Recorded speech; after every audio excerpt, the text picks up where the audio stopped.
Hello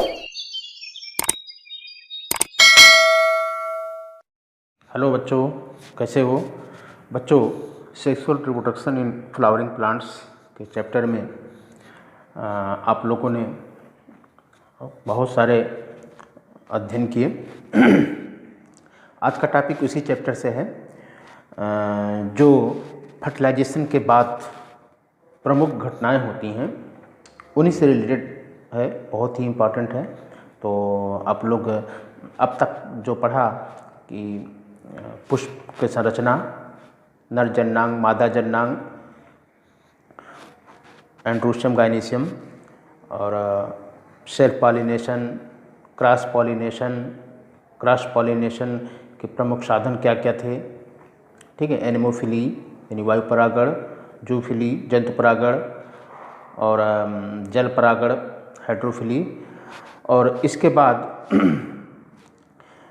बीजांड तक pollen tube यानी कि मेल गैमेट पहुंचने के पहले परागकण का स्टिग्मा पर पहुंचना और फर्टिलाइजेशन होने तक जो जो परिवर्तन होते हैं, जो घटनाएं होती हैं, उसको आप लोगों ने पढ़ लिया।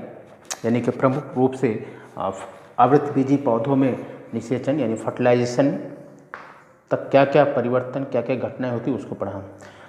आज का टॉपिक बच्चों फर्टिलाइजेशन के बाद क्या क्या प्रमुख घटनाएं होती हैं, प्रमुख चेंजेस क्या क्या होते हैं, इसके बारे में हम अध्ययन करेंगे। तो चलिए बच्चों, इसके बारे में हम अब शुरू करते हैं। इसमें जो जो प्रमुख इम्पॉर्टेंट टॉपिक होंगे, जो आपके बोर्ड के एग्ज़ाम से बहुत ही इम्पॉर्टेंट होंगे, उसको हम टॉपिक वाइज हम बताते जाएंगे कि ये बहुत ही ज़्यादा इम्पॉर्टेंट है, परीक्षा में आ सकता है। और कुछ ऐसे भी हैं जिनको बताएंगे कि हाँ, ये सरसरी नज़र से आप लोग इसको ध्यान में रखिए, ये आ सकता है, कभी कभी परीक्षाओं में पूछा जा सकता है, आ सकता है। तो उसके बारे में, और जो बहुत ज़्यादा इम्पॉर्टेंट है उसको तो बताएंगे ही। तो शुरू करते हैं बच्चों। जैसा कि आप जानते हैं कि निषेचन यानी फर्टिलाइजेशन के बाद जो ओव्यूल होता है और ओवरी में अनेक परिवर्तन होते हैं, ठीक है। और जिसके बाद परिवर्तन जो होते हैं उसका परिणाम क्या होता है कि जो बीजांड ओव्यूल होता है वो बीज में कन्वर्ट हो जाता है और ओवरी जो है फल में बदल जाता है, ठीक है। यानी फर्टिलाइजेशन के बाद ओव्यूल ही सीड में बदलता है और पूरी की पूरी ओवरी जो है फल यानी फ्रूट बन जाती है। तो निषेचन के पश्चात जो प्रमुख परिवर्तन होते हैं ओव्यूल में और ओवरी में, वो मुख्य रूप से 3 हैं। जैसे भ्रूण एवं इसका विकास यानी एम्ब्रियो एंड इट्स डेवलपमेंट, जिसे हम एम्ब्रियोजेनी बोलते हैं। Embryogeny is the process in which embryo and its development होता है। दूसरा है परिवर्तन डेवलपमेंट ऑफ एंडोस्पर्म यानी भ्रूणपोष का विकास। भ्रूणपोष हुआ जो भ्रूण का पोषण करता है, दैट इज एंडोस्पर्म। और तीसरा है कि बीज और फल का निर्माण, सीड एंड फ्रूट फॉर्मेशन, ठीक। बारी बारी से हम इसको अध्ययन करते हैं। भ्रूण एवं इसका विकास कैसे होता है, एम्ब्रियोजेनी कैसे होता है। जैसा कि बच्चों जानते हो कि सिनगैमी यानी कि दैट इज फर्टिलाइजेशन, संयुग्मन जिससे कहते हैं, ठीक है। इसमें होता क्या है कि मेल गैमिट और फीमेल गैमिट। मेल गैमिट क्या है पॉलन ग्रेन जो जनरेटिव सेल लेके चलता है आगे पॉलन ट्यूब, उसमें से विभाजन के बाद 2 मेल गैमेट का निर्माण होता है। दोनों मेल गैमेट एक एग सेल को और दूसरा male gamete secondary polar nuclei को फ्यूज करता है, ठीक है। तो जो फर्स्ट मेल गैमेट है एग सेल को फ्यूज करता है, दैट इज ट्रू फर्टिलाइजेशन। वह कहलाता है हिंदी में युग्मनज या इसी को निषिक्तांड बोलते हैं, और इंग्लिश में इसी को जाइगोट या ऊष्पोर। शब्दों को जानते रहिए बच्चों, जाइगोट या ऊष्पोर एक ही चीज़ है। और बाद में यह कुछ समय रेस्ट के बाद यह धीरे धीरे ये भ्रूण एम्ब्रियो में बनने लगता है। पहले जाइगोट होता है, जैसे ही दोनों के केंद्रक मिलेंगे यानी कि मेल गैमेट और फीमेल गैमेट एक के केंद्रक आपस में फ्यूज करेंगे, वह जाइगोट कहा जाएगा। लेकिन कुछ समय के बाद जब उसमें विभाजन होता है, उसका डेवलपमेंट होता है, ठीक है, तब वह भ्रूण कहा जाता है। तो बच्चों जानते हैं जैसा कि आवृतबीजी पौधे मुख्य रूप से दो वर्गों में बांटा गया है, एक मोनोकॉटिलिडन्स, एक डाइकॉटिलिडन्स। तो जो मोनोकॉटिलिडनस प्लांट हैं और डाइकॉटिलिडनस प्लांट हैं, यानी एक बीजपत्री, दो बीजपत्री, इन पौधों में जो शुरुआती विकास होता है, ठीक है, वो एक जैसा होता है, लेकिन बाद में कुछ अंतर हो जाते हैं। तो अब देखिए हम एक एक बारी बारी से अध्ययन करते हैं कि द्विबीजपत्री में, ये बच्चों द्विबीजपत्री जो भ्रूण होता है यानी डाइकॉटिलिडनस एम्ब्रियो, इसका डेवलपमेंट कैसे होता है, इसको आप लोग एक सरसरी नज़र से देख लीजिए। कभी कभार ये पूछा गया है और पूछा जा सकता है, इसको बहुत ज़्यादा हल्के में भी मत करिएगा, लेकिन उतना वेरी वेरी मोस्ट इम्पॉर्टेंट नहीं है, लेकिन फिर भी ये पूछा गया है तो आ सकता है। तो सरसरी नज़र से इस पर हम अध्ययन डालते हैं कि जो अधिकांश जो द्विबीजपत्री पौधे होते हैं वो उदाहरण है एक कैप्सुला बर्सा पैस्टोरिस, ये एक क्रूसीफेरी वर्ग, क्रूसीफेरी फैमिली का एक पौधा है कैप्सुला बर्सा पैस्टोरिस। इसी के भ्रूण के समान विकास होता है द्विबीजपत्री पौधों में, ठीक है। तो इसी को एक प्रारूपिक और टिपिकल भ्रूण मान करके समझा जाता है। तो इसमें क्या होता है कि शुरुआत में जायगोट जो फ्यूजन हुआ है, जायगोट आकार में बढ़ता है और उसके बाद चारों ओर एक सेल्यूलोज की भित्ति का निर्माण हो जाता है। उसके पश्चात क्या होता है कि इस जायगोट में एक ट्रांसवर्स सेक्शन, ट्रांसवर्स सेक्शन मतलब बच्चों समझ लो, जो पहले हम बता दें, इसे ये मान लीजिए कि है ट्रांसवर्स सेक्शन, ये बीचों बीच आधे कर गया ट्रांसवर्स सेक्शन, और यदि लॉन्गिट्यूडिनल सेक्शन कहा जाए तो लॉन्गिट्यूडिनल सेक्शन ये होता है, ठीक है। एक और होता है पेरिक्लिनल डिवीजन, एक होता है पेरिक्लिनल डिवीजन, जैसे मान लीजिए ये है। तो पेरिक्लिनल डिवीजन क्या होता है कि इसके अंदर किनारे किनारे इस तरह से कोशिका अगर कट जाती है तो ये पेरिक्लिनल डिवीजन होता है। इसमें आउटर और इनर सेल्स बन जाती हैं, मेम्ब्रेन एक तरह से बन जाती हैं, कवरिंग, ठीक है। तो जो जायगोट होता है आकार में बढ़ता है और सेल्यूलोज की एक भित्ति वाल बन जाती है। उसके बाद इसमें अनुप्रस्थ विभाजन होता है जो दो कोशिकाओं में विभाजित हो जाता है, ठीक है। तो इसमें जो ऊपर की ओर माइक्रोपाइल की ओर जो कोशिका होती है उसे हम बेसल सेल बोलते हैं, और नीचे जो चैलेजा की ओर होती है उसे हम टर्मिनल सेल बोलते हैं, हिंदी में अंतस्थ कोशिका। अब यही जो टर्मिनल सेल है इसको हम एम्ब्रियोनिक सेल बोलते हैं, यानी भ्रूणी कोशिका, और जो चैलेजा सेल की ओर तरफ होता है उसे हम सस्पेंसर सेल या निलंबक कोशिका कहते हैं। अब बच्चों जो बेसल सेल है वो एक ट्रांसवर्स सेक्शन यानी ट्रांसवर्स डिवीज़न के द्वारा, ट्रांसवर्स डिवीज़न जानते हो, बीचों बीच कट जाएगा, ऊपर और नीचे एक एक कोशिका का निर्माण होगा। उस ट्रांसवर्स सेक्शन के द्वारा जो बेसल सेल है वह दो भागों में, और जो टर्मिनल सेल है वह वर्टिकल डिवीजन, यानी जिसे हम लॉन्गिट्यूडिनल भी कहते हैं, वर्टिकल डिवीजन द्वारा विभाजित होकर के ये भी दो भागों में बढ़ जाती है।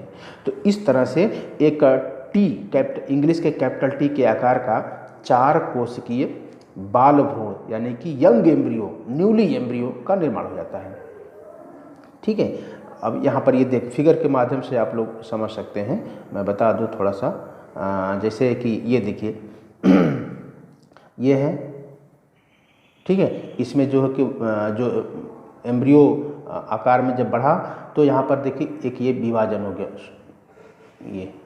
ये विभाजन हो गया, 2 प्रकार की कोशिका बन गई। इसमें देखिए ये 4, नीचे ट्रांसवर्स सेक्शन, ऊपर वर्टिकल सेक्शन, और इस तरह से विभाजन होते जो सस्पेंसर सेल होता है वो 6 से लगभग 10 कोशिकाएं बनाती हैं, और अंतिम जो ऊपर वाली कोशिका होती है ये हॉस्टोरिया सेल या इसी को बोलते हैं हॉस्टोरिया बोलते हैं। इसका काम है कि भोजन को अपनी तरफ खींचना, अवशोषित करना, और जो डेवलपिंग एम्ब्रियो को पोषण प्रदान करना, ठीक है। इस तरह से ये इनका पोषण होता रहता है। ये देखिए यहाँ पर ये इस तरह से नीचे जो एम्ब्रियोनिक सेल था वो कई विभाजनों के बाद ये पेरिक्लिनल डिवीजन हो गया किनारे किनारे, और इस तरह से डर्मेटोजन, पेरिब्लेम और प्लूरोम नामक कोशिकाएं बनाती है किनारे किनारे। और इसी से फिर जो है कि डिटेल में अभी आगे हम बताते हैं कैसे कॉटिलिडन्स। देखो कॉटिलिडन्स, एक कॉटिलिडन, ये दूसरा कॉटिलिडन, ठीक है। ये एक कॉटिलिडन और ये दूसरा कॉटिलिडन है, इसीलिए हम 2 कॉटिलिडन यानी डाइकॉटिलिडन बोलते हैं, द्विबीजपत्री, ठीक है। द्विबीजपत्री, एक ये और एक ये, ये द्विबीजपत्री डाइकोटिलेडन की पहचान होती है। अब बच्चों आते हैं, जो सस्पेंसर सेल होता है कई ट्रांसफर सेक्शन के द्वारा विभाजित होकर के 6 से 10 कोश का एक लंबा सी सूत्र जैसी रचना बना लेता है, जिसे हम बोलते हैं सस्पेंसर। अब इसके सबसे ऊपरी कोशिका जो फूल करके, देखिए ये ऊपरी वाली कोशिका, ये देख रहे हैं ना, ये ऊपरी कोशिका, ये फूल करके एक पुटिका कोशिका बनाती है, ठीक है, जिसे हम वेसिकुलर या हॉस्टोरियल सेल कहते हैं। अब इसी सस्पेंसर भ्रूण कोशिका के नीचे जो सस्पेंसर सेल बना है वो भ्रूण कोशिकाओं को नीचे की ओर धकेलता रहता है, और इनका ऊपरी जो कोशिका चुष्कांग जिसे हॉस्टोरिया है कहते हैं, वो भोजन को अवशोषित करता है, भोजन को अपनी तरफ खींचता है, और इस आधार पे वो डेवलपिंग एम्ब्रियो को पोषण करता है। तो जो सस्पेंसर होता है सबसे निचली कोशिका जो कि हाइपोफाइसिस कहलाती है, और इसी से बाद में रेडिकल यानी मूलांकर जिसे जड़ बनते हैं उसको जन्म देते हैं, ठीक है। तो ये सस्पेंसर सेल का प्रमुख कार्य बच्चों जान लीजिए कि यह न्यूसेलस यानी बीजांडकाय से भोजन खींच करके भ्रूण को पोषण करना, ताकि भ्रूण का वृद्धि और विकास होता रहे। अब उसके बाद क्या होता है, जो टर्मिनल सेल होती है वह दोनों कोशिकाएं एक अनुप्रस्थ विभाजन द्वारा विभाजित होकर 4 कोशिकाएं बना लेती हैं, फिर उनमें एक विभाजन होता है और फिर चारों से फिर 8 कोशिकाएं बन जाती हैं। इसलिए 8 कोश की अवस्था यानी जिसे बोलते हैं ऑक्टेंट स्टेज बना लेती हैं। अब इसमें जो हाइपोफाइसिस यानी अधःस्फीतिका के नीचे की ओर 4 कोशिकाएं होती हैं वो हाइपोबेसल सेल कहलाती हैं, और इसके नीचे 4 कोशिकाएं जो होती है वो अधराधर कोशिका जिसे हम एपीबेसल सेल कहते हैं। 8 सेल में से नीचे की 4 कोशिकाएं जो होती है हाइपोबेसल, और उसके नीचे की 4 कोशिकाएं जो होती है एपीबेसल सेल कहलाती हैं। तो ये ध्यान रहे बच्चों कि जो हाइपोबेसल सेल होती हैं उसी से रेडिकल जड़ जिससे बनते उसका विकास होता है, और जो हाइपोबेस और अधोबीजपत्र हाइपोकाटिल 2 चीज़ें बनती हैं, ठीक है। हाइपोबेसल से रेडिकल और हाइपोकाटिल यानी कि जड़ और बीजपत्र, हाइपोकाटिल बीजपत्र का निर्माण होता है, और जो एपीबेसल होता है उससे प्लूमूल और कॉटिलिडन बनता है, ठीक है। ये इम्पॉर्टेंट है। एक बार फिर से हम कहते रहे हैं कि जो हाइपोबेसल सेल्स होती हैं उनसे मूलांकुर रेडिकल और हाइपोकाटिल अधोबीजपत्र का निर्माण होता है, और जो एपीबेसल कोशिकाएं होती हैं उनसे प्लूमूल तना, प्लूमूल मतलब प्रांकुर जो तना ऊपर निकलता है, और बीजपत्र कॉटिलिडन बनते हैं। तो याद रहे कि एपीबेसल जो ऊपर होता है, हाइपोबेसल मतलब नीचे होता है, तो एपीबेसल जो होता है उससे तना यानी प्लूमूल और बीजपत्र बनते हैं, लेकिन हाइपोबेसल से जड़ और अधोबीजपत्र बनते हैं, ठीक है। आगे बढ़ते हैं। अब ये बच्चों एक जो ऑक्टेंट स्टेज होता है उनकी 8 कोशिकाएं, फिर पेरिक्लिनल डिवीजन मतलब बच्चों से बता दिए हैं। पेरिक्लिनल डिवीजन क्या होता है, किनारे किनारे इस तरह से डिवीजन हो जाता है, जो बाद में एक आउटर कवरिंग हो जाता है, किनर कवरिंग हो जाता है, यानी कि किनारे किनारे परिधीय विभाजन उसको कहते हैं, ठीक है। तो पेरिक्लिनल डिवीजन के द्वारा विभाजित होकर एक बाह्यत्वची एपिडर्मल सेल का निर्माण करती हैं, और बाद में ये एंटीक्लिनल डिवीजन के द्वारा विभाजित होकर के डर्मेटोजन जो बाह्य त्वचाजन बनता है, डर्मेटोजन स्तर बनाता है, ठीक है। और उसके अंदर की जो कोशिकाएं होती हैं वो वर्टिकल डिवीजन और ट्रांसवर्स डिवीजन के द्वारा बार बार विभाजित होती रहती हैं, जिससे प्लेरोम और बीच में पेरीब्लेम, प्लेरोम जिसे स्टील बोलता है, अंदर जो प्लांट का जो मेन हार्ड पार्ट होता है दैट इज प्लेरोम, स्टील फार्मेस उसे बोलते हैं, और पेरीब्लेम वल्कुडजन जिससे कि छिलका जो बाहरी आवरण होता है कार्टेक्स वो पेरीब्लेम बनता है। वल्कुडजन कोशिकाएं वल्कुट यानी कार्टेक्स और तथा रंभजन कोशिकाएं बनाती हैं, ठीक है। जो वल्कुडजन पेरीब्लेम होता है ये वल्कुट कार्टेक्स भी बनाएंगी और रंभजन कोशिकाओं स्टील को बनाती हैं। पुनः वृद्धि और विभाजन के द्वारा जो भ्रूण होता है वो हृदय के आकार का हो जाता है, और बाद में बीजपत्र बड़े होकर के मुड़ जाते हैं, और इस तरह से परिपक्व द्विबीजपत्री भ्रूण में 2 बीजपत्र होते हैं। ठीक है, इसमें क्या होता है कि एक अक्ष से जुड़े रहते हैं और अक्ष का एक भाग जो बीज पत्रों के बीच होता है उसे प्रांकुर प्रोलोम कहते हैं और दूसरा भाग मूलांकुर रेडिकल कहलाता है। मूलांकुर रेडिकल जो जड़ बनाता है और प्रांकुर प्लोमूल जो तना ऊपर निकलता है। तो देखा है आप लोगों ने कि द्विबीजपत्री भ्रूण का परिवर्धन यानी डेवलपमेंट एक समान प्रकार का होता है और यह एक क्रूसिफेरी कैप्सुला पास्टोरिस का उदाहरण है। ये देख लीजिए आप फिर से कि ये पूरा का पूरा ये क्या है, ओव्यूल है। ठीक है, यहाँ पर देख लीजिए जो एंडोस्पर्म,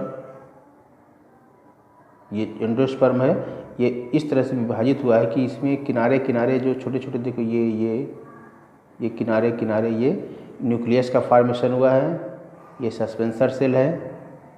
ठीक है, और ये 2 बीजपत्री का यहाँ दिख रहे हैं कॉटिलिडन्स। यहीं से देखिए ये बट रहा है यू के आकार का, यहीं से ये जो स्टेम निकलता है और जड़ वाला यहाँ से निकलता है। ठीक है, और इस तरह से फिर धीरे धीरे ये विकसित होते चले जाते हैं। अब बच्चों एक बीजपत्री भ्रूण का कैसे विकास होता है, जैसा कि आप लोगों ने अब तक पढ़ा कि जो भ्रूण बनता है यानी जाइगोट, उसमें अनुप्रस्थ विभाजन यानी ट्रांसवर्स सेक्शन 2 भागों में बढ़ जाता है, जो आधार कोशिका बेसल सेल और टर्मिनल सेल में हो जाती हैं और उसके बाद आधार कोशिका में फिर से अनुप्रस्थ विभाजन होता है, 2 कोशिकाएं बन जाती हैं। मतलब कुल मिलाकर अभी जो देखा कि आपने टी के आकार का बन जाता है उसी को हम बाल भ्रूण कहते हैं। और इसके पश्चात जो बाद में विभाजन होता है आधार कोशिका में, उससे क्या बनता है कि उसमें भी फिर अनुप्रस्थ और अनुदैर्घ्य विभाजन होते रहते हैं। इन कोशिकाओं में सबसे ऊपर का जो सस्पेंसर जो होता है वो निर्माण होता है और बाकी शेष जो कोशिकाएं होती हैं वो भ्रूण के बनने में अपना योगदान देती हैं।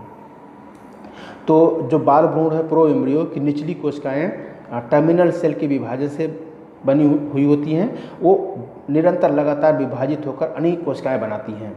फिर इन कोशिकाओं तथा ये कोशिकाएं जो होती हैं तथा और निलंबक सस्पेंसर के नीचे की सभी कोशिकाएं मिलकर के एक भ्रूण का निर्माण करती हैं। भ्रूण में क्या क्या होता है, भ्रूण में एक बीजपत्र या स्केटुलम होता है। क्या होता है, एक बीजपत्र, क्योंकि एक बीजपत्री है तो एक बीजपत्र, या इसी को हम इंग्लिश में स्केटुलम कहते हैं। इनके अतिरिक्त प्लोमूल होता है जिससे तना निकलता है, बीजपत्राधर हाइपोकाटिल होता है और मूलांकुर रेडिकल जिससे जड़ बाद में विकसित होता है। तो एक बीजपत्री पौधों में भ्रूण में कॉटिलिडन आगे की ओर और प्रांकुर जो प्लोमूल है लैटरल साइड में होता है। ठीक है, यह कोलियोप्टाइल से ढका रहता है। ये देख लीजिए फिगर के माध्यम से भी, ये एक बीजपत्री में ये जो है उष्पुर जाइगोट है, इसमें इस तरह से विभाजन हो गया, 2 इसे ऐसे विभाजन हो जाता है, 2 हो गया, फिर भी इसका जो है कि इस तरह से होता है 2 बन गया और फिर यहाँ से फिर इसमें बन गया, इस तरह से 4 से फिर 8 बनते हैं। ऊपर वाली सेल सस्पेंसर कहलाती है। ठीक है, और इस तरह से यहाँ पे अंततः बहुत सारी कोशिकाएं विभाजित होते होते ये हाइपोकाटिल हो गया और यहाँ से रेडिकल जो मूल का निर्माण होता है। अब बच्चों भ्रूण का विकास, डेवलपमेंट ऑफ एंडोस्पर्म, भ्रूणपोष का विकास। एंडोस्पर्म, भ्रूणपोष वह होता है जो भ्रूण का पोषण करता है। बच्चों जैसा जानते हैं कि आवृतबीजी पौधों में भ्रूणपोष डबल फर्टिलाइजेशन के बाद बनता है और यह ट्रिप्लाइड होता है, त्रिगुणित होता है। इसमें भोजन जो होता है संचित रहता है जो भ्रूण के विकास और बीज के अंकुरण के समय काम आता है। ठीक है, तो ये इम्पॉर्टेंट है। अब ये आइए, अब इम्पॉर्टेंट और ये भ्रूणपोष के प्रकार, ये परीक्षा की दृष्टि से इम्पॉर्टेंट। ठीक है, परीक्षा की दृष्टि से ये जो है ये इम्पॉर्टेंट है, ये वेरी इम्पॉर्टेंट। ठीक, तो इसको आप लोग ध्यान से थोड़ा देखिएगा। जो भ्रूणपोष का विकास होता है, उसी के आधार पर भ्रूणपोष एंडोस्पर्म 3 प्रकार का होता है।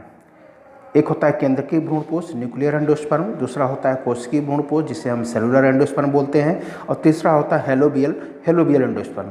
तो केंद्रकीय भ्रूणपोष क्या होता है पहले समझ लीजिए कि बच्चों, जब ये ट्रिप्लाइड जो एंडोस्पर्म आफ्टर डबल फर्टिलाइजेशन के बाद जो भ्रूणपोष एंडोस्पर्म बना हुआ है वो धीरे धीरे क्या करता है कि कई बार फ्री रूप स्वतंत्र रूप से उसका केंद्रक विभाजित होता रहता है।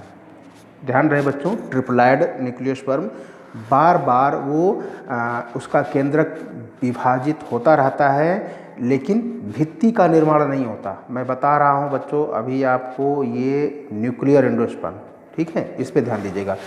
भ्रूणपोष का केंद्रक जो होता है बार विभाजित होता रहता है, उसमें कोशिका भित्ति का निर्माण नहीं होता, और इस तरह से बहुत सारे केंद्रक बन जाते हैं। जो केंद्रक बनते हैं वो किनारे परिधि में किनारे ऐसे लग जाते हैं। बीच का जो स्थान होता है उसमें एक बड़ी सी केंद्रीय रिक्तिका सेंट्रल वैक्यूल बन जाती है, और किनारे साइटोप्लाज्म होता है, और उसमें जो केंद्रक विभाजित हुए हैं केंद्रक वो किनारे से परिधि में लग जाते हैं। ठीक, कुछ समय के बाद जो केंद्रीय रिक्तिका है सेंट्रल वैक्यूल नष्ट हो जाती है, और नतीजा ये होता है कि जो किनारे जो साइटोप्लाज्म है और केंद्रक हैं वो उस खाली जगह में आ जाते हैं जहाँ रिक्तिका नष्ट हुई है। तो इस तरह से जब आ जाते हैं तो उसके बाद फिर उनमें सब केंद्रक यानी कि हर एक केंद्रक प्रत्येक केंद्रक के किनारे कोशिका भित्ति का निर्माण होता है बाद में, और फिर वो कई कोशिकाएँ बन जाती हैं, अनेक कोशिकाएँ बन जाती हैं। ठीक है, तो इस तरह से जो बहुत सारे केंद्र किनारे लग जाते हैं, इसी अवस्था को हम न्यूक्लियर एंडोस्पर्म बोलते हैं। बहुत सारे न्यूक्लियर, वो तो बाद में जब केंद्रीय जो रिक्तिका है वो नष्ट होती है और सारे साइटोप्लाज्म के साथ में केंद्रक आ जाते हैं, और फिर किनारे उनके जो है कि सेल वॉल का निर्माण होता है, और एक फिर वो कोशिका बन जाती हैं। तो जो न्यूक्लियर एंडोस्पर्म है बच्चों, ये पॉलीपटली वर्ग के पौधों में प्रायः पाया जाता है। ध्यान रहे किसमें पाया जाता है? पॉलीपटली, इस प्रकार का भ्रूणवश जो होता है पॉलीपटली वर्ग में पाया जाता है।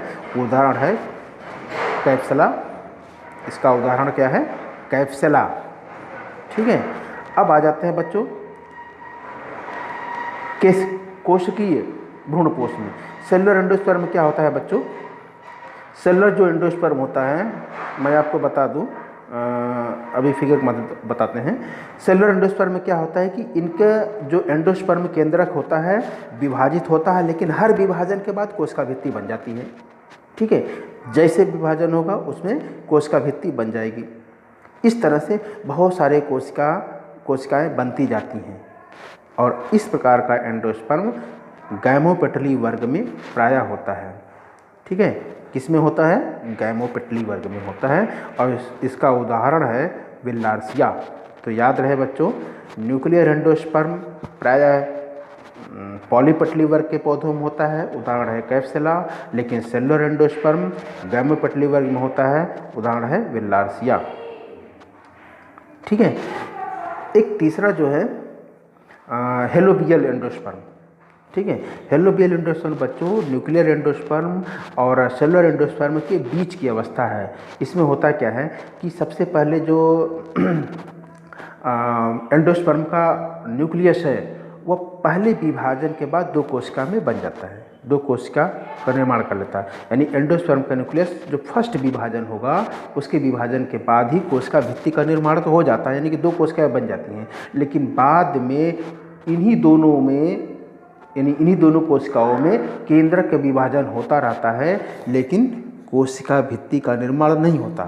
कहने का मतलब है कि फर्स्ट टाइम जो विभाजन होगा एंडोस्पर्म के न्यूक्लियस में तो 2 कोशिकाएं बना लेते हैं, केंद्रक के किनारे कोशिका भित्ति बन जाती है, 2 कोशिकाएं बन जाती हैं। लेकिन इन दोनों कोशिकाओं में जब बाद में केंद्रक विभाजन होगा तो कोशिका भित्ति नहीं बनती है, बहुत सारे केंद्रक बना लेते हैं।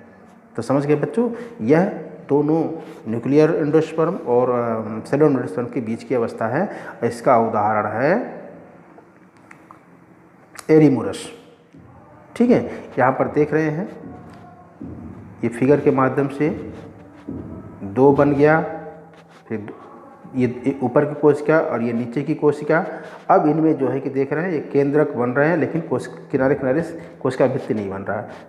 4 केंद्रक इसमें, 4 केंद्रक इसमें, 8 इसमें, फिर 8 इसमें, और फिर किनारे किनारे देखो, एक किनारे किनारे केंद्रक बन गए, यहाँ पे भी किनारे किनारे बन गए।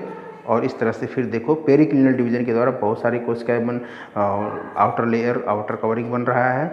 इस तरह से ये इसमें होता है। ठीक है, इसमें देख लीजिए सेलुलर में देख रहे हैं ये पॉलन ट्यूब जाइगोट सेल है, एंडोस्पर्म न्यूक्लियस। ये बाद में देखो ये बहुत सारे, यहाँ पर देखिए ये प्रो एम्ब्रियो देख रहे हैं, अंदर बहुत सारे कोशिकाएं बनी हुई हैं, कोशिका बनती जाती है। ठीक है, पीछे वाले में ज़रा देख लीजिए फिगर के माध्यम से, ये देख रहे हैं पीछे भी उसी तरह से है। ये न्यूक्लियर जाइगोट बना, ठीक है, ये देख रहे हैं जाइगोट, यहाँ जाइगोट, यहाँ जाइगोट, ये एंडोस्पर्म है, ये एंटीपोडल सेल है। ठीक है, तो इस तरह से ये जो बाद में इनमें जो एंडोस्पर्म न्यूक्लियस है वो देख रहे हैं बहुत सारे केंद्रक का निर्माण हो रहा है। ये जाइगोट है, सॉरी जाइगोट, ये जाइगोट हो गया। और एंडोस्पर्म, ये पूरा एंडोस्पर्म कई सारे न्यूक्लियस से बनता है। और वो न्यूक्लियस किनारे किनारे देख रहे हैं, ये किनारे किनारे बहुत सारे न्यूक्लियस बन जाते हैं। और बीच में ये सेंट्रल वैक्यूल है। ठीक है, ये प्रो एम्ब्रियो नहीं, ये प्रो एम्ब्रियो। तो इस तरह से 3 प्रकार के एंडोस्पर्म होते हैं उनके विकास के आधार पे। अब बच्चों थोड़ा सा पढ़ लेते हैं हिस्टोलॉजी ऑफ एंडोस्पर्म। यानी कि आप जानते ही हैं कि एंडोस्पर्म जो ट्रिप्लॉइड होता है आवृतबीजी पौधों में, इसमें बहुत अधिक प्रचुर मात्रा में भोज्य पदार्थ का संचय रहता है। ठीक है, और जो भ्रूणपोष की कोशिका भित्ति होती है प्रायः पतली होती है, बहुत सारे भोजन इसमें संचित रहते हैं। और इस भ्रूण जो पोष की कोशिका भित्ति है वो पतली होती है, परंतु कभी कभी जब ये भोज्य पदार्थ हेमीसेलुलोस के रूप में रहता है तब ये प्रायः मोटी हो जाती है। तो अनेक प्रकार के पौधों भी, विभिन्न पौधों में भिन्न भिन्न प्रकार के होते हैं। तो ये अब देखिए भ्रूणपोषी एवं अभ्रूणपोषी बीज, ये इम्पॉर्टेंट है। ठीक है, ये इम्पॉर्टेंट है। कौन कौन से 1 नंबर 2 नंबर के ऑब्जेक्टिव के लिए इम्पॉर्टेंट है, बहुत लॉन्ग टाइप का नहीं आएगा। मतलब कौन कौन से एंडोस्पर्मिक प्लांट हैं, सीड्स हैं, कौन कौन से नॉन एंडोस्पर्मिक सीड्स हैं। तो इसमें बच्चों पहले तो एंडोस्पर्मिक सीड किसे कहेंगे। आप जानते हैं कि एंडोस्पर्म जो भ्रूण का पोषण करता है, भ्रूणपोष जिसे बोलते हैं। बच्चों कुछ ऐसे भ्रूणपोष होते हैं कुछ बीजों में जिनमें वो बीजों के अंकुरण समय तक पाया जाता है। यानी कि भ्रूणपोष जो एंडोस्पर्म होते हैं, जब बीज अंकुरित होते हैं तब तक वो भ्रूणपोष पाए जाते हैं, उपस्थित होते हैं। ठीक है, इसमें भोजन जो होता है वो भ्रूणपोष में संचित रहता है तथा बीज पत्र कार्टिलिडन जो होता है इनका पतला होता है। समझ गए ना, इसमें जो भोजन होता है वो भ्रूणपोष में संचित रहता है तथा बीज पत्र पतला होता है। जैसे उदाहरण अरंडी है, गेहूं है, मक्का है। ठीक, तो इनमें जो भोजन होता है भ्रूणपोष, याद रहे भोजन भ्रूणपोष में संचित रहता है, लेकिन जो बीज पत्र होता है वो पतला होता है। इसे हम एंडोस्पर्मिक सीड बोलेंगे, यानी कि भ्रूणपोषी बीज बोलेंगे। ठीक है, इन बीजों को भ्रूणपोषी कहते हैं। लेकिन कुछ पौधे ऐसे होते हैं जैसे चना है, सेम है, मटर है, इनमें भ्रूणपोष जब भ्रूण का परिवर्धन होता है तो पूर्णतः प्रयोग हो जाता है, कंज्यूम हो जाता है। भ्रूण के विकास के समय इनका जो संचित भोजन होता है पूरी तरह से कंज्यूम हो जाता है। और ऐसे बीजों के बीज पत्र में भोजन संचित रहने के कारण ये मोटे होते हैं। ध्यान रहे, जो नॉन एंडोस्पर्मिक सीड्स हैं उनमें भोजन कहाँ संचित होता है, वो बीज पत्र में होता है। लेकिन एंडोस्पर्मिक में कहाँ भोजन संचित रहता है, भ्रूणपोष में होता है। तो भ्रूणपोष में अगर भोजन संचित है तो बीज पत्र पतला होगा, तो वो बोला जाएगा कि एंडोस्पर्मिक सीड, भ्रूणपोषी बीज। लेकिन जिनमें भोजन बीज पत्र में संचित होता है तो वो मोटे होंगे, जाहिर सी बात है। ऐसे अभ्रूणपोषीय नॉन एंडोस्पर्मिक सीड कहलाते हैं। ठीक है, अब बीज का परिवर्धन कैसे होता है, बीज का विकास और फल का निर्माण। अब जानते हैं बच्चों कि हमने पहले ही बताया है कि ये पूरा का पूरा ओव्यूल है। ये पूरा ओव्यूल फर्टिलाइजेशन के बाद बहुत सारे बदलाव करता है। जब फर्टिलाइजेशन यानी डबल फर्टिलाइजेशन क्रिया संपन्न हो जाती है तो बीजांड में जो चेंजेज आते हैं वो बाहर की ओर से जो इसका इंटेगुमेंट होता है, आउटर इंटेगुमेंट और इनर इंटेगुमेंट, तो आउटर इंटेगुमेंट यानी कि सूख जाता है, सख्त यानी कि कठोर हो जाता है और चपटा पतला हो जाएगा। और पतला होकर के वो क्या बनाएगा, बीज चोल, जिसे हम टेस्टा बोलते हैं। बीज चोल यानी टेस्टा का निर्माण करता है। अब वहीं पर जो इनर इंटेगुमेंट है यानी आंतरिक अंतः कवच है वो बनाता है टेगमेन। ठीक है, तो आउटर इंटेगुमेंट सख्त पतला हो जाता है और उसे बोलते हैं हम टेस्टा, और जबकि इनर इंटेगुमेंट को अंतः कवच या टेगमेन कहते हैं। और जिस स्थान पर ये जुड़ा रहता है बीजांड वृंत, जिस स्थान पर बीजांड वृंत से जुड़ा रहता है उसे हम हाइलम के रूप में जानते हैं। और बीजावरण पर यानी आउटर इंटेगुमेंट पर वहाँ पर एक छोटा सा निशान चिन्ह लगा रहता है। कभी कभी आप देखिए कोई भी जैसे अरहर है, मटर है, देखिए तो हल्का से एक जगह एक स्पॉट लगा रहता है, उसी को हम हाइलम बोलते हैं, जो कि फ्यूनिकल से जुड़ा रहता है।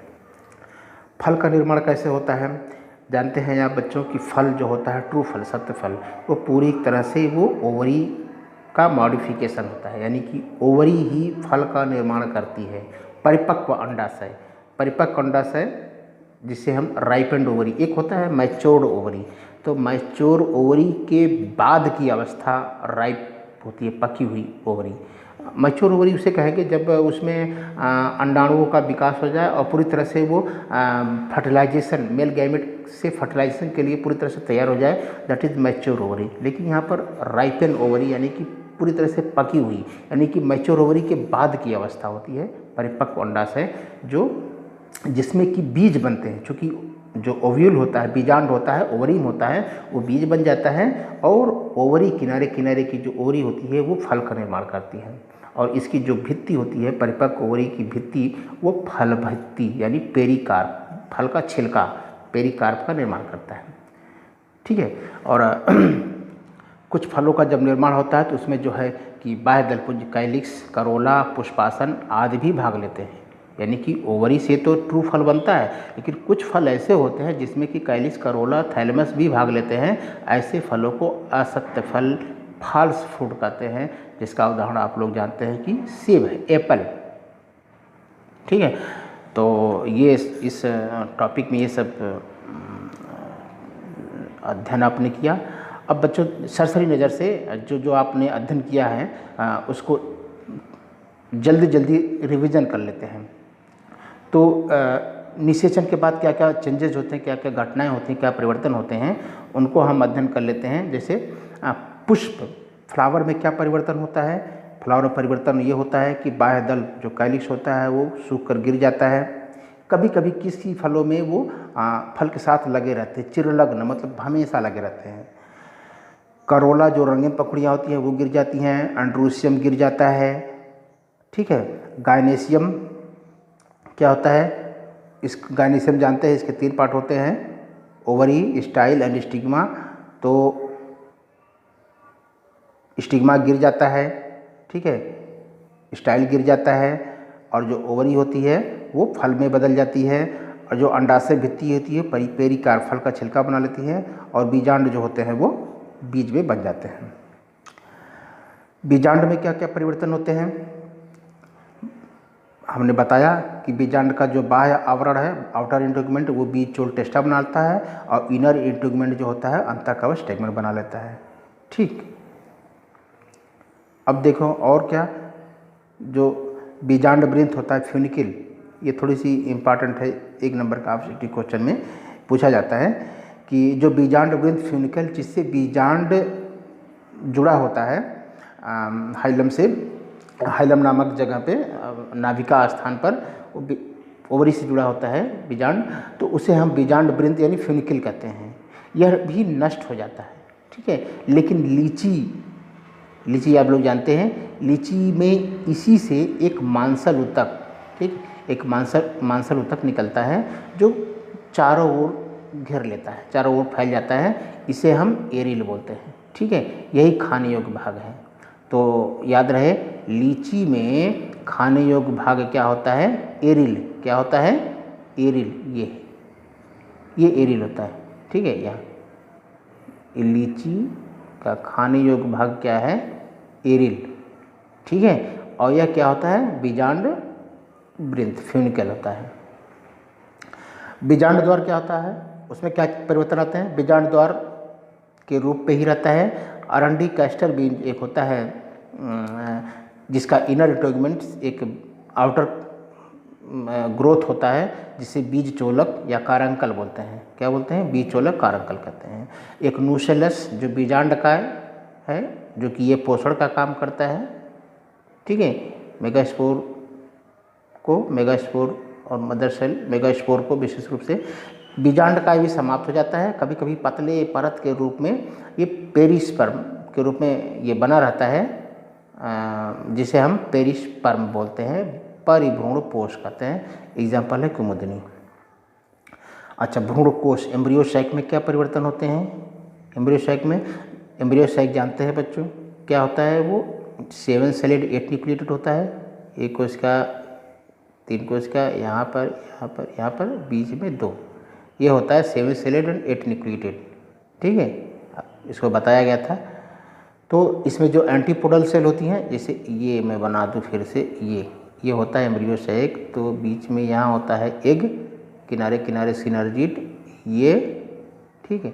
बीच में सेकेंडरी न्यूक्लियस जिसे पोलर न्यूक्लियस बोलते हैं, और यहाँ पर 3 और होते हैं जिसे हम एंटीपोडल बोलते हैं, ठीक है। ये है एम्ब्रियो सैक। तो इसकी जो एंटीपोडल सेल होती हैं, एंटीपोडल सेल ये है, ठीक है। एंटीपोडल सेल जो होती हैं ये नष्ट हो जाती हैं। जाइगोट एम्ब्रियो बनता है। देखो, जाइगोट ही एम्ब्रियो जो निश्चित, देखो यहाँ पर ये एग ये है, ठीक है। ये जो जाइगोट होता है वो बाद में फिर भ्रूण बनता है। जाइगोट पहले जब मेल गैमेट और एग से फ्यूज करेगा तो तुरंत जाइगोट कहा जाएगा, डिप्लॉयड हो गया। लेकिन बाद में जब इसमें कोशिकाएं बनती रहती हैं, ज़्यादा संख्या में बढ़ते रहते हैं, तो वो फिर वो भ्रूण कहा जाता है, एम्ब्रियो। भ्रूणपोष केंद्रक एंडोस्पर्म। दूसरा जो मेल गैमेट आता है, यहाँ पर 2 मेल गैमेट आए थे, पॉलन ट्यूब से 2 मेल गैमेट आए थे। तो एक मेल गैमेट तो यहाँ भ्रूण कर गया, और दूसरा मेल गैमेट जो होता है, ये दोनों पोलर न्यूक्लियाई, ये ऑलरेडी 2n रहते हैं, बताया था। जब ये पोलर न्यूक्लिया, ये दूसरा मेल गैमेट है, ये सेकेंडरी मेल गैमेट ये है, ठीक है। सेकेंडरी मेल गैमेट है, ये आकर के इसको फ्यूज करता है, तब ये हो जाता है 3n। तो ये क्या करता है? भ्रूणपोष केंद्रक एंडोस्पर्म न्यूक्लियस, ये भ्रूणपोष एंडोस्पर्म का निर्माण करता है। सहायक कोशिकाएं, सिनर्जिड सेल जो होती है, वो नीचे, सिनर्जिड सेल जो यहाँ नीचे थी, ये नष्ट हो जाती हैं, ठीक है। तो इस चैप्टर में आप लोगों ने आज इतना अध्ययन किया। बाकी इसमें एक लेक्चर और रह गया है, जो कि वेरी वेरी मोस्ट इम्पॉर्टेंट है, और इसको आप लोग पढ़िए, समझिए, जो क्वेश्चन समझ में ना उसको पूछिए, और फिर होमवर्क पूरा करिए, ठीक है। Thank you.